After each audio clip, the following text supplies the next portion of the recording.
problema é que a polícia não prende? Não, a polícia prende. O que acontece é que a polícia prende e o bandido não fica preso.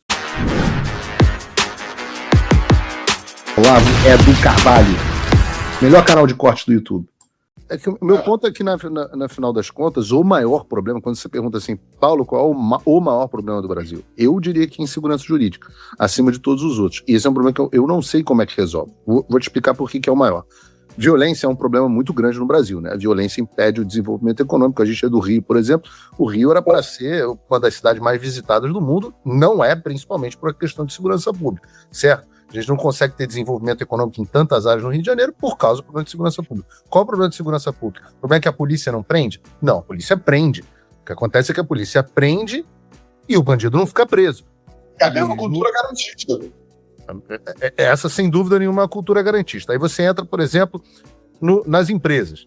Você tem o tal do Código de Defesa do Consumidor. O Código de Defesa do Consumidor faz com que qualquer contrato que você assine com o seu cliente possa ser invalidado. Muito diferente aqui dos Estados Unidos, que você assinou, filhão, concordou, assinou embaixo, isso é problema teu com a relação comercial que você fez. No Brasil, não.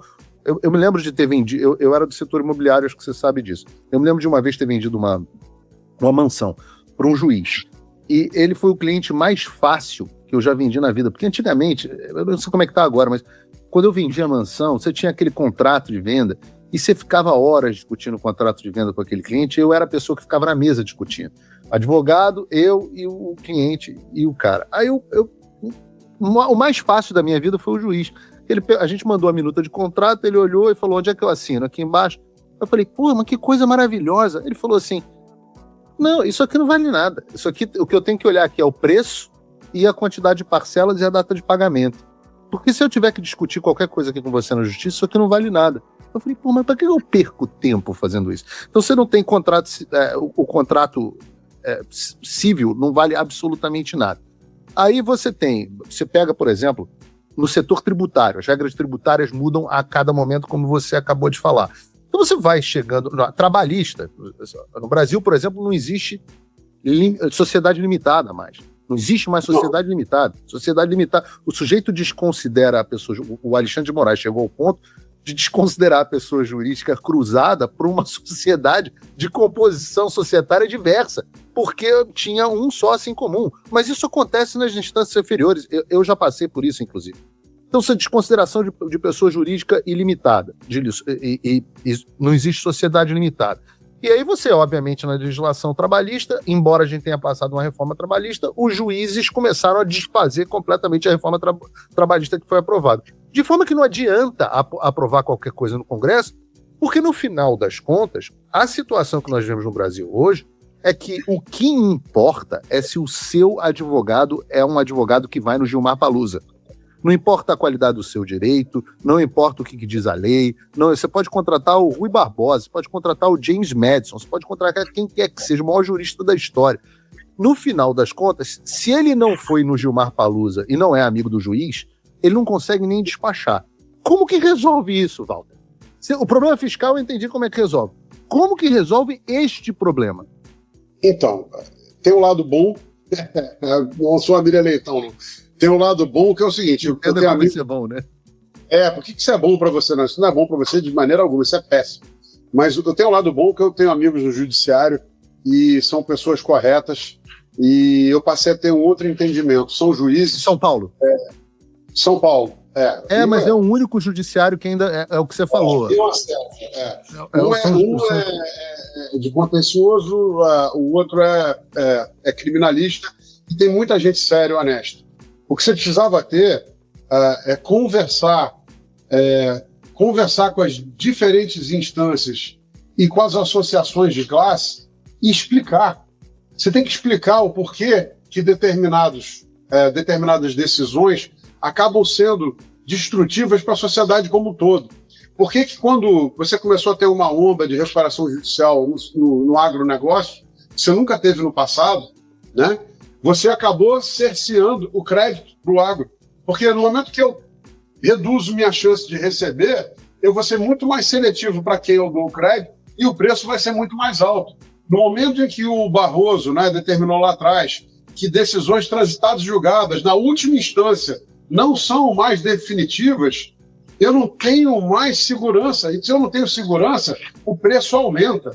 Então, o que está acontecendo no Brasil também é que essa insegurança jurídica vira um aumento de preço e custo. Porque o investimento corre mais risco. Eu não tenho certeza. Quanto menos certeza eu tenho, mais preço, mais retorno eu vou cobrar por um projeto. Óbvio, né?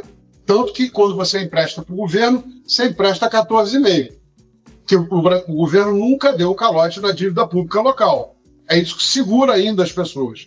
Mas quando eu vou emprestar, eu não faço isso, tá? Aqui a gente só faz gestão de fundos. Mas o cara que dá lá crédito para a pessoa física cobra 200 ao ano, porque ele é malvado.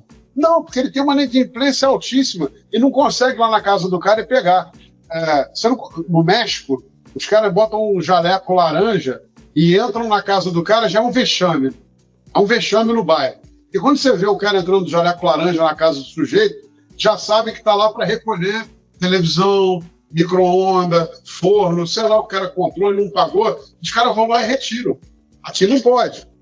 Tem discussão se isso é certo, eu não estou entrando no mérito, estou dizendo o seguinte, quando eu tenho menor perspectiva de recuperar o meu empréstimo, eu vou cobrar um spread muito mais alto.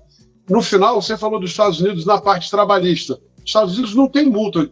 Você manda o cara embora, você não paga multa. Não tem a multa porque eu mandei embora. Só que o salário médio é muito mais alto. O nível de desemprego médio é muito mais baixo. Lá, esse modelo aí, né, onde você está, esse modelo funciona em benefício à população. Essa nossa cultura garantista, que vem desde uma tradição lá de Getúlio Vargas, acabou fazendo um mal gigantesco ao país. A gente precisa do que o Paulo Guedes tentou fazer, que é uma onda de liberalismo. Como é que você faz? Eu acho que isso é algo aqui que aí sim eu sou mais radical. Eu fiz uma coluna sobre o Lula, dizendo o CEO que faliu o Brasil. E essa coluna foi muito vista, fez um sucesso danado, não só onde eu publiquei, mas também em rede social. Só que teve gente criticando e falando assim, como que você ousa comparar o presidente ao CEO de uma empresa? Governo não é mercado privado. Então, peraí, CEO quer dizer o quê? Quer dizer o Chief Executive Officer. O diretor executivo. O principal cargo do executivo. É exatamente a definição do presidente da República. E aí tem um livro que eu recomendo para todo mundo ler, chamado Ultimate Ownership, que é um livro de Navy SEALs americanos, que eles contam da cultura de que quanto mais alto o cargo, maior a tua responsabilidade. Então, assim, cabe ao executivo liderar.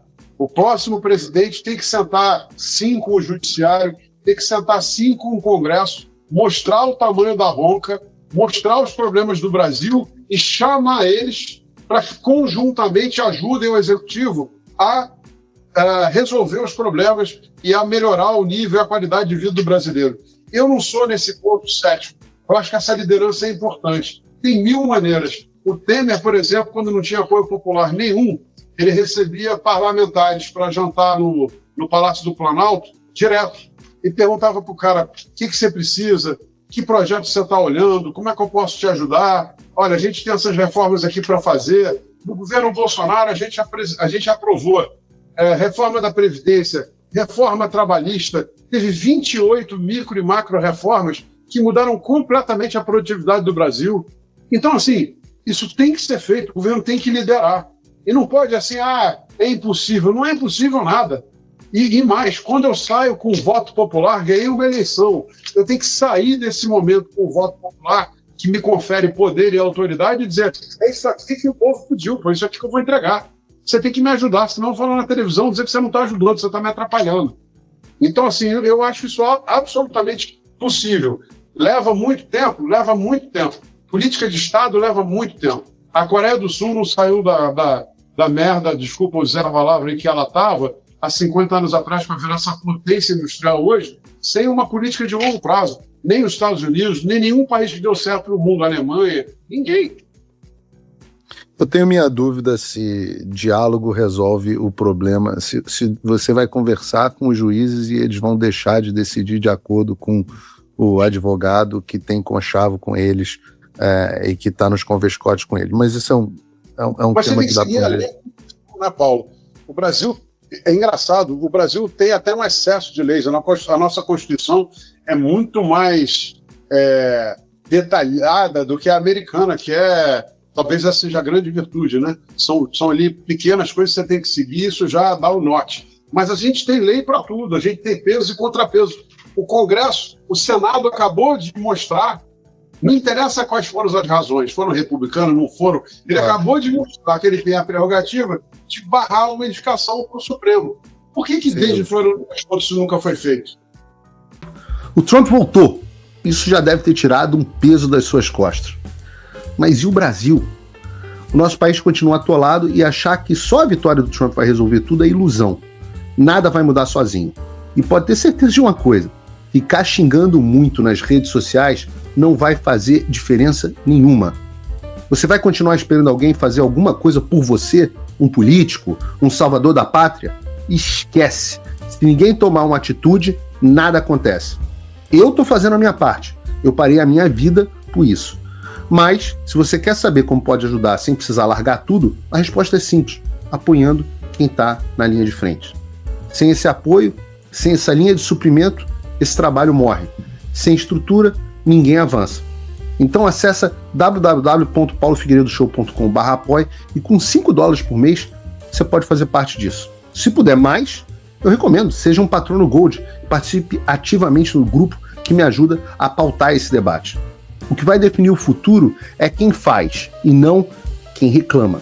A escolha é sua.